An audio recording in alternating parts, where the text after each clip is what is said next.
How you doing, guys? Big Mac Dansko here today, back once again with another Mortal Realms video for you. It's time for issue 6, brought to you by Splinter.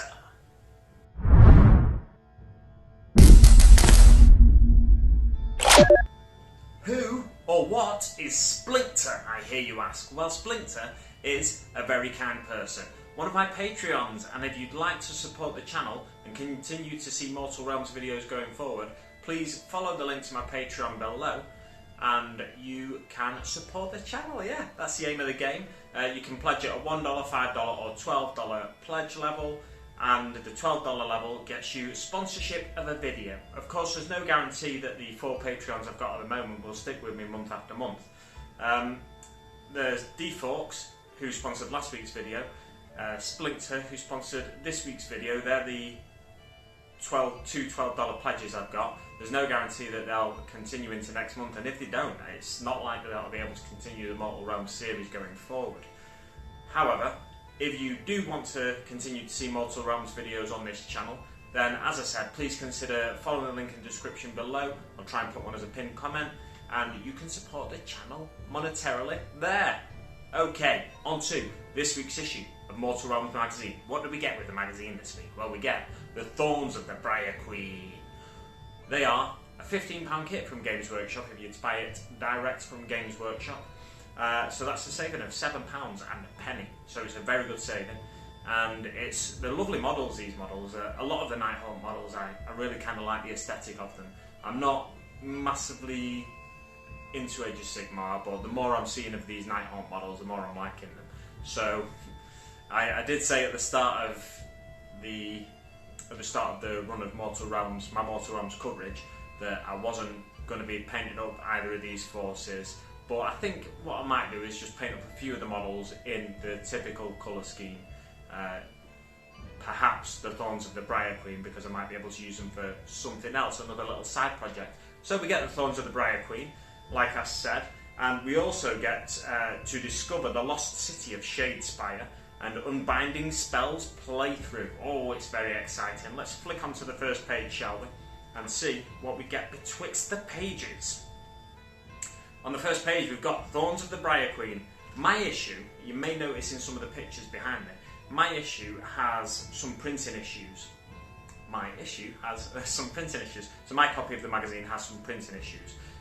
It's like the different colours are printed slightly out of line, so you get a slightly blurry image. It's mostly okay for the pictures, you can bear looking at them, but some of the text boxes where they've got the red box with a bit of white text in it, they're really blurry, so they're quite hard to read. You might have to bear with me at times as I'm doing this coverage. So, like I said, we get the Thorns of the Briar Queen, and over the centuries, Shadespire has trapped many adventurers within its strange, illusory walls. The Briar Queen and her ghostly followers have been ordered by Nagash to punish those who enter the cursed streets of the Mirrored City. The Briar Queen and her followers were trapped in the Nightvault, which is a vault made of shade glass within Shadespire. Shadespire was once a very illustrious city, and the inhabitants imprisoned whoever sort of stood against them and was not a fan of theirs, was not a fan of the nobles of the city. They imprisoned their enemies basically in this Nightvault. And Nagash decided that when he realised these spirits still lingered within the Nightvault, all gone mad and all sorts, then he would use those spirits to his advantage. Let's touch on the Briar Queen a little bit more. Once a mighty wizard, the Briar Queen has been driven mad by her imprisonment in the Nightvault. She now serves Nagash. She desires nothing more than revenge upon those who have wronged her. So the people who imprisoned her in Shadespire, no doubt, she wants revenge on them. Flicking on to the next page, the Nightvault opens. The Nightvault was created to hold Shadespire's enemies by the Lords of Shadespire. The Cataphragms filled this magical dungeon with thousands of rivals, thieves and would-be conquerors. So, like I just said, pretty much. Thousands of years later, the souls of these victims still linger, and Nagash saw them as a perfect tool with which to take control of Shadespire and remove all the trespassers trapped there.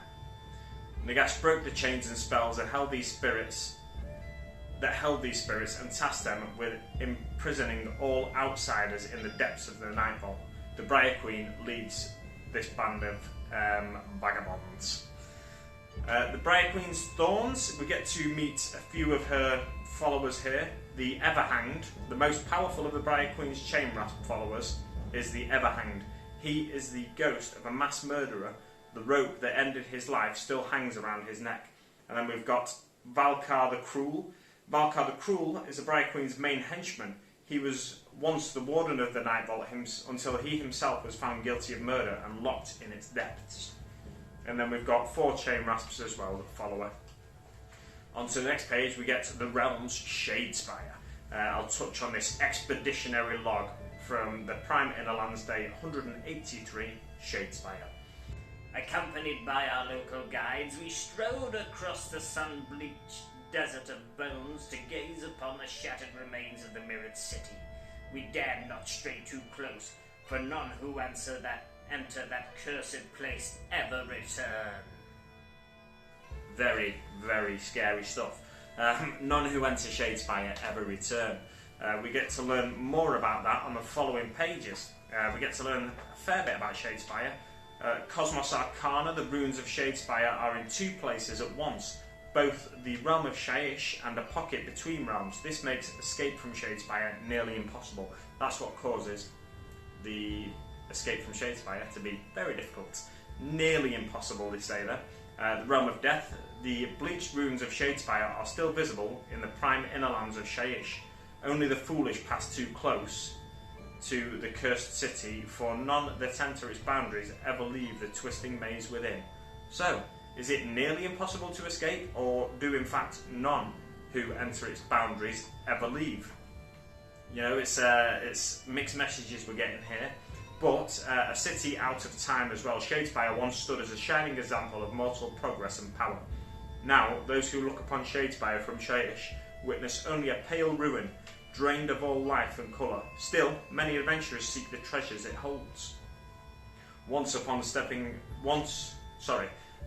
upon stepping foot within the city's walls does the true terrifying nature become clear.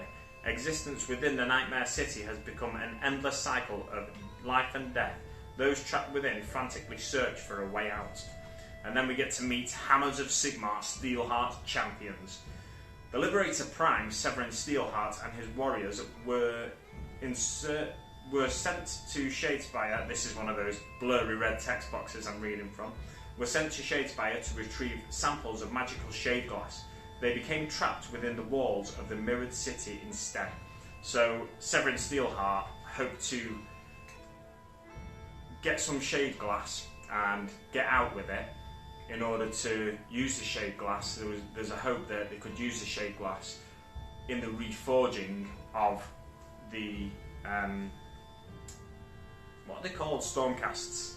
In the reforging of the Stormcast Eternal. So every time a Stormcast Eternal is defeated on the battlefield and is killed on the battlefield, Sigmar whips them away and reforges them in a magical place, in a Zir, basically.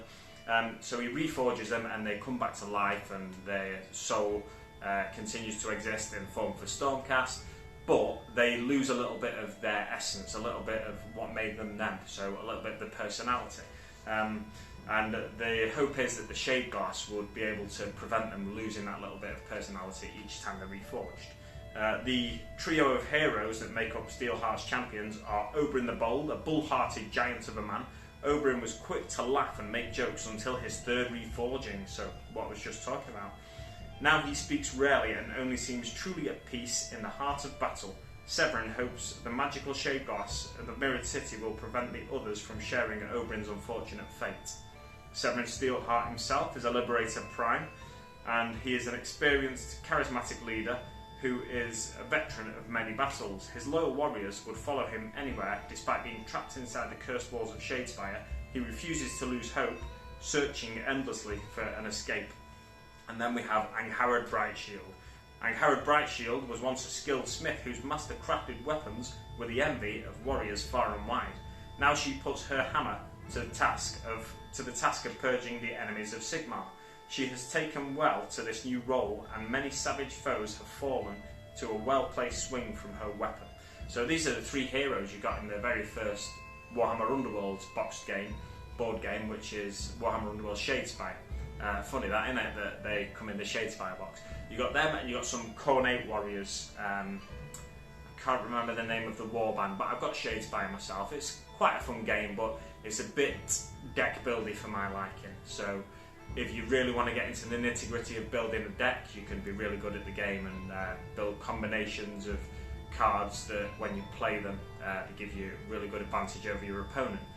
I'm not that much into building decks and combinations to try and beat my opponent. I'd rather move miniatures across a battlefield and see how I get on. You know, I like a certain amount of tactics, but when you're building decks, card decks that give you advantages, and trying to figure out the best way to combine them, it gets a bit nitty gritty for me. But you know, some people really love Shadespire. It's quite a competitive game. It's almost, I don't think it's anything like it really, other than you build decks. It's almost like Games Workshop's version of Magic: The Gathering, but it's not really anything like it. But it has some similarities. On to the next page, Nightvault, Chronicles of Terror, Part 1. This is basically like a timeline for the age of, not the age of Sigmar, but the age of Sigmar, Warhammer Age of Sigmar timeline from the time of Age of Myth rather to the Age of Chaos on these two pages, and then the Age of Sigmar I think comes after the Age of Chaos, but I might be wrong, there might be another age in between. I'll just touch on one little story in the Age of Chaos, Ruination. At the height of multiple Chaos invasions, Nagash attempts to counterattack. In the final battle of the War of Bones, he is defeated by Archaon the Everchosen, the greatest champion of the Chaos Gods. He rides this massive beast into battle. He's a really cool guy. But yeah, he's the greatest champion of the Chaos Gods. Nagash's physical form is shattered, while Nagash slowly reforms in the safety of the hidden underworld of Stygics. The Chaos forces level the city, desecrate cairns, and even sack Nagashizar. Amidst the ruins, the dread symbols of the dread gods are raised. During the time of the Chaos Supremacy, only the Nightvaults are effective in fighting the forces of the ruinous powers. For even the Mortarchs have slunk into hiding. The Mortarchs, if you remember from previous videos, are like Nagash's main generals, basically. Even the Mortarchs have slunk into hiding. Several Nightvault forces grow in notoriety during this time, including the Glowing Host, a strangely luminescent horde from the Glittering Marsh, boasting no fewer than 12 Tomb Banshees, and the vengeful Grimguard, outcasts from the now chaos-controlled city of Gothazar. On to the next page, we get how to build Thorns of the Everqueen, Thorns of the Briar Queen rather. It's just a single page guide, and these are still easy to build models we've got, so we're just pushing them together. We can use glue if you want to. I'd recommend using glue really, just maybe consider dry fitting them first, pushing them together, and then if you can get them back apart without snapping them, because they're quite delicate, some of these miniatures, these ghostly ethereal miniatures. Yeah, if you can pry them back apart without damaging them, and you need to basically, if what I'm getting at is the pegs might be too long, so maybe dry fit them first, and the pegs, if the pegs are too long, you can pull them apart and snip the pegs down slightly, just take a couple of millimeters off at a time and then try it again. But on to the next page, how to paint. Dry brushing your models. So we're painting the Thorns of the Briar Queen in this, as well as continuing to paint the models we have in the Nightvault forces already. It talks you through really simply, because this magazine is for beginners, let's not forget. It talks you through opening paint. It says shake the paint pot vigorously before opening it. When closing it, make sure the lid snaps shut before putting it away. That's to make sure the paint doesn't dry out too quickly. Preparing to dry brush. Dry brushing is a technique that involves dry brushing small amounts of paint across the raised surface of a model, leaving a subtle highlight behind on your upper details. This is done by wiping most of the paint on your brush off on a paper towel. Now, I wouldn't use a paper towel personally because I feel like it takes the moisture out of the paint too quickly. Or maybe it's just because when I was learning to dry brush when I was younger, I used bits of cardboard. They do take the moisture out fairly quickly, but you can leave a bit of paint on the cardboard and it doesn't sap all the moisture out right away. So you can go back to that little bit of paint and use that as your next little bit to recharge your brush and dry brush. But you know, that's just my preference, is a bit of cardboard. If you've got a spare bit of cardboard lying around, it's dry enough that it is a good surface to wipe off excess paint when you want to dry brush, but it's not so dry and absorbent that it sucks all of the moisture out of your paint immediately. This will spread a small amount of paint evenly throughout the brush bristles. You will need to have your starter brush and a paper towel or two to hand. So your starter brush and a bit of cardboard or two, I'd say, but paper towel if you like. You can try it with a paper towel. If you feel like the brush is getting too dry too quick, then use your bit of cardboard that you've got instead. So it talks you through base coating the models with Corax White and then go over them with a coat of nihilach oxide. Make sure that both of those layers are fully dry before you apply the next layer. Definitely the nihilach oxide, because the nihilach oxide is a very wet paint. So your dry brush paint is going to be Corax White again. So we've already got these two paints, it's handy, we can fully whack on this Corax White dry brush. So you get a bit of paint on your brush, you wipe the excess off on a dry surface, dry, slightly absorbent surface. My preference, cardboard, like I said. And you want to keep wiping on this surface until it looks like there's barely any paint coming off, like there's barely any paint left on the bristles almost. And then lightly flick your brush back and forth over the raised areas of your miniatures, and you should just see on the edges of like cowls of robes and stuff like that, you should just see the pigment in the white paint being left behind on those edges. If you start to get streaks in the direction that you're dry brushing, then your brush is still too wet, so you need to go back to your palette or your cardboard or paper towel and wipe a bit more paint off and then try again. It also gives you some tips for fixing dry brush errors there, which are cool. If you apply too much Corax White or the paint is too wet when you apply it, the finished look might look too bright or messy. You can fix such mistakes by applying a nihilach oxide over these areas and allowing them to dry. When it is dry, you may need to apply a light Corax White dry brush again. So it's just basically following the steps and then re-following them if you need to correct yourself. On to the final, the final page. You've got some nice miniatures here. I really like. They'll be up behind me here. I really like this ghostly, ethereal look that we've got on these miniatures already. I wouldn't want to apply too many colours because you take away that spooky, ghostly nature of the miniatures. It's going to be interesting to see how many more colours they apply to the Nightvault miniatures for me. I like them a lot like this. I'd maybe pick out a few colours on the weapons or something and paint the bases up, but I wouldn't really apply too many more colours than we have here because I think this ghostly, ethereal look they've achieved is really nice and I wouldn't want to take it much past that. However, I'll be interested to see how many more colours they apply. Do you reckon they're going to go full out so it looks like they are on the front cover? For me, that's probably too many colours on the front cover, but I reckon they probably will get us up to that level because otherwise the painting guide for the Nighthaunts is pretty much over, or almost over. But yeah, I wouldn't take it up to that level. I like it at this level personally, just with a few more colours added. Anyway, on to the Arcane Jewel. Zandria Azurbolt's spellcasting has attracted the attention of the deadly Nighthaunt wizard, the terrifying Briar Queen. This shrouded spirit of despair and misery has her own magical powers with which she aims to destroy the Stormcast Eternals. Ooh, how dastardly. This is Spectral Ambush. To play through this mission, use your battle map folded over. the same size battle mat that we've had before. Because it's quite a small surface area and the models are quite close together anyway, they don't give us the ranges of any shooting attacks still, or any spell attacks. So let's flick on to the next page. It's exactly the same as it has been for the past few weeks, giving us the hero phase first, where you cast your spell, but also in the hero phase this week we get to unbind a spell. Now, I'll just talk you briefly through unbinding a spell. To cast a spell, remember it has a casting value. Arcane Bolt has a casting value of 5.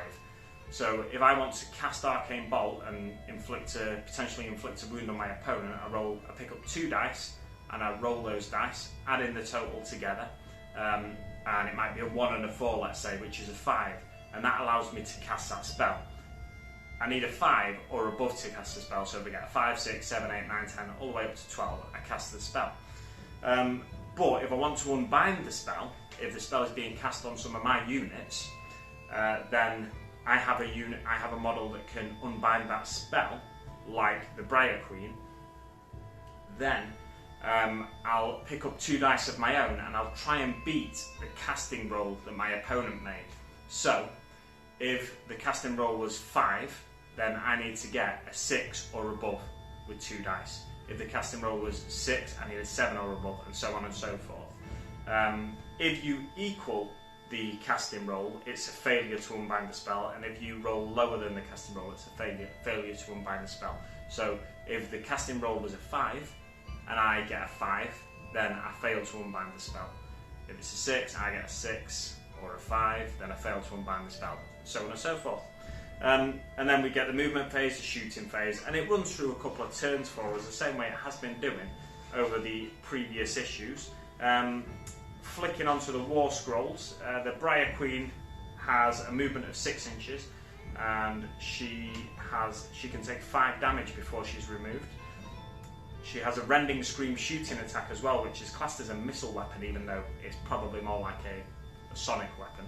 But it's classed as a missile weapon, which basically just means it's a shooting weapon, as we know from 40k, Warhammer 40k. It's 3 attacks, 3 dice, the Rending Scream. It's a 3+ to hit and a single damage for each hit inflicted.